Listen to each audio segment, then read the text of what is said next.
marchés français, eux, pourraient bientôt être inscrits à l'UNESCO. Mais oui, après la baguette, après la pétanque, après la fête du citron à Menton, pourquoi pas nos marchés? C'est l'idée en tout cas d'un patron qui gère aujourd'hui une centaine de marchés de plein vent en France. Il a lancé une pétition qui a pour l'instant recueilli 1300 signatures.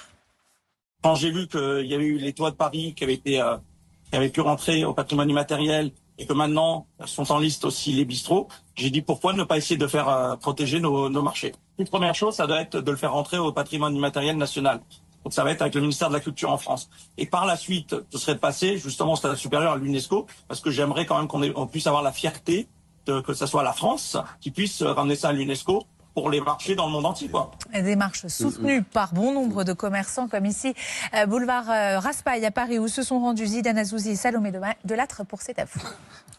C'est une fierté, c'est une reconnaissance, effectivement. Il y a des beaux marchés en France, et surtout les marchés parisiens. Ce sont quand même des professions qui sont très difficiles pour le froid, pour l'énergie que l'on doit donner. Je pense que c'est une très bonne chose. Nous, on le voit beaucoup avec les étrangers qui viennent visiter Paris, qui veulent voir les marchés, voir comment ça se passe. Et à partir de là, effectivement, vivre un peu comme les Parisiens, qui font leurs courses, qui découvrent des produits frais, qui viennent de la matinée. Donc ça, c'est plutôt pas mal. C'est une bonne idée, Thierry Marx? C'est une très bonne idée et il faut aussi que les marchés fassent un peu la police dans ce qu'ils vendent parce qu'il y a des gens qui font vraiment sur des très très bons produits, il faut défendre les marchés et puis il y a des gens qui viennent vous vendre des produits que vous trouvez en supermarché et ça c'est navrant pour les marchés. Donc il faut, oui, c'est une bonne chose, vive les marchés. Amandine, à l'étranger, l'humiliation